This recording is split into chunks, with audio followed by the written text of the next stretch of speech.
10거래일째 상한가 행진을 이어오던 삼성중공업 우선주, 결국 거래가 정지됐는데요. 이 같은 이상 급등에도 불구하고 투자자들은 개의치 않는 분위기입니다. 어찌된 일인지 방소호 기자가 취재했습니다. 오늘도 우선주는 멈추지 않았습니다. 29% 이상 급등한 종목 가운데 21개가 우선주였습니다. 이들 대부분은 소위 연상을 찍었습니다. 10거래일 연속 상한가 행진을 이어갔던 삼성중공업 우선주의 거래가 정지됐지만 투자자들은 한 번 더 고를 외친 겁니다.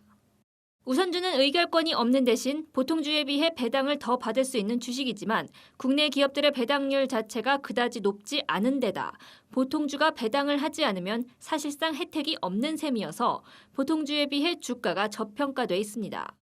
하지만 최근 개인 투자자들의 집중 매집으로 주가가 비이성적으로 오르는 바람에 이제는 가격이 역전된 것을 넘어 보통주 가격의 115배를 웃도는 상황에 이른 겁니다. 실제로 우선주 투자 열풍을 이끈 삼성중공업 우선주만 보더라도 이달에만 총 순매수 금액 중 개인이 약 90%를 사들였는데 이들의 평균 매수 단가는 23만 원 수준으로 단순 계산만으로는 222%의 수익을 올렸습니다.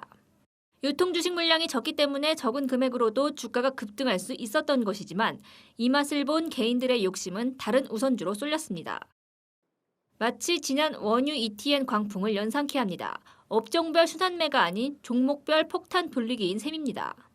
전문가들도 지금의 우선주 강세장이 저금리 시대 배당 수익을 노리고 들어가는 일반적인 우선주 투자와는 거리가 멀다고 지적합니다. 이름만 우선주지 배당 수익률이 저조하고 그나마도 배당을 주지 않는 종목이 허다하기 때문입니다. 결국 주가가 단기간에 오른 만큼 빨리 추락할 가능성이 높습니다. 지난해 4월에도 SK그룹, 한화그룹, CJ그룹 등 아시아나항공 인수설이 제기된 기업 우선주를 중심으로 폭등 랠리가 이어졌지만 기업 실적이 뒷받침된 이슈가 아니었던 까닭에 주가는 곤두박질 쳤습니다. 이미 주가는 높아진 상태에서 이제 그 다음에 우리가 맞닥뜨려야 될 거는 지금과 같은 강도를 계속 활용하기에는 어려운 환경, 유동성 변수는 좀 더 이어질 가능성이 있습니다만 상당한 리스크를 안고 가는 겁니다. 어느새 본연의 목적을 잃고 테마주가 돼버린 우선주. 누가 마지막 폭탄을 받을지 벌써부터 전운이 감돌고 있습니다. 한국경제TV 방서호입니다. 부동산 간접 투자 상품인 리츠가 정부의 6.17 부동산 대책 발표로 다시 주목받을 거란 전망입니다. 코로나 사태로 리츠 주가가 조정을 받으면서 배당 수익률이 높아진 데다 세제 혜택 역시 기대되기 때문입니다. 정희영 기자입니다. 지난 17일 22번째 부동산 대책을 발표한 문재인 정부.